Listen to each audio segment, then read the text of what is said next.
রাত তখন প্রায় 12টা। ঢাকা শহরের রাস্তাগুলো অনেকটাই ফাঁকা। স্ট্রিট লাইটের আলো গায়ে মেখে হাঁটছিল নাফিস। হাতে পুরনো একটা ব্যাগ, চোখে ঘন ক্লান্তি, কিন্তু ভেতরে আগুন জ্বলছিল। সে ফিরছিল টিউশন থেকে, আর পরশু তার জীবনের সবচেয়ে বড় পরীক্ষা, মেডিকেল ভর্তি পরীক্ষা। সবাই ভাবতো নাফিস খুব শান্ত ছেলে, খুব বুঝদার, কিন্তু কেউ জানতো না গত 2 বছরে সে কতটা যুদ্ধ করে এসেছে। বাবা ছিলেন একজন রিক্সা চালক, কিন্তু গত বছর স্ট্রোকে এখন শয্যাশায়ী। মায়ের সেলাই মেশিনই এখন একমাত্র আয়ের উৎস। ঘরে কোনো আসবাবপত্র নেই, বরং অভাবই ঘরের সবচেয়ে বড় জিনিস। আর সেই ঘরে বসেই নাফিস শুনতো তার আত্মীয় স্বজনদের কথা। তারা বলতো, এই ছেলে নাকি ডাক্তার হবে। ওরে বাবা, ওর মতো হাজার ছেলে ভর্তি পরীক্ষায় পড়ে থাকে। যতই কথাগুলো তাকে কষ্ট দিত, ততই সে নিজের কাছে একটি কথা রিয়ার্স করত, একদিন প্রমাণ করব কেন আমি হার মানিনি। পরের দিন সকালে পড়তে বসে সে বুঝল বুকের মধ্যে অদ্ভুত একরকমের চাপ। পড়া মাথায় ঢুকছে না। ভয়, টেনশন, দায়িত্ব সব মিলিয়ে মাথা যেন ঝিম ধরে আছে। ঠিক তখনই মা এসে তার মাথায় হাত রাখল এবং বলল, বাবা, তুমি শুধু চেষ্টা করো, ফলাফল তো আল্লাহর হাতে। আমরা চেয়েছি, তুমি চেষ্টা করছো, এটাই সবচেয়ে বড়। এই কথাগুলো যেন নাফিসের বুকের ভেতর থেকে জমে থাকা পাথর সরিয়ে দিল। সে নিজেকে বলল, আমি শুধু শেষবারের জন্য হলেও আজকের দিনটাই চেষ্টা করব। পরের দিন পরীক্ষা।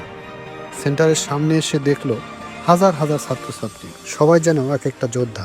মুহূর্তের জন্য ভয় আবার ঢুকে গেল, কিন্তু হঠাৎ তার বাবার শেষ কথাটা মনে পড়ল, যেদিন তিনি অসুস্থ হওয়ার আগেই কথাটি তাকে বলেছিলেন, মানুষের জীবন বদলায় শেষ মুহূর্তের সিদ্ধান্তে, সাহস করে সামনে এগোলেই ভাগ্য বদলায়। এই কথা নিয়ে সে হলরুমে ঢুকলো। প্রশ্নপত্র হাতে পেয়ে সে অবাক। যে অধ্যায়গুলো সে শেষ মুহূর্তে রিভিশন করেছিল, সেইগুলোই বেশি এসেছে। যেন আল্লাহ নিজেই চাইছিল তার কষ্ট যেন বৃথা না যায়। নাফিস আর পিছনে তাকায়নি। সময় শেষে বের হওয়ার সময় তার মুখে এক অদ্ভুত শান্তি। হয়তো সে জানতো আজ সে নিজেকে বা নিজের ভয়কে হারিয়েছে। ফল প্রকাশের দিন সবাই টেনশনে, আর নাফিস বাইরে বসে আকাশ দেখছিল। মোবাইলে রেজাল্ট আসতেই সে কয়েক সেকেন্ড চুপ, তারপর চোখে জল গড়িয়ে পড়ল। সে দেশের সেরা মেডিকেল কলেজে সুযোগ পেয়েছে। মা ছুটে এসে তাকে জড়িয়ে ধরলো। বাবাও বিছানায় শুয়ে থেকে হাত তুলে তার জন্য দোয়া করল। পুরো পাড়া যেন আনন্দে ভরে গেল। যারা এক সময় বলতো এই ছেলে পারবে না, তারাই এখন বলছে এই ছেলের মধ্যে আগেই কিছু দেখেছিলাম। সেদিন রাতে নাফিস বারান্দায় দাঁড়িয়ে নিজেকে একটা কথাই বলল, জীবনের জয় একদিনে আসে না, আসে প্রতিদিনের ছোট ছোট চেষ্টায়, আর শেষ মুহূর্তে নিজেকে না হারানোর সাহসে।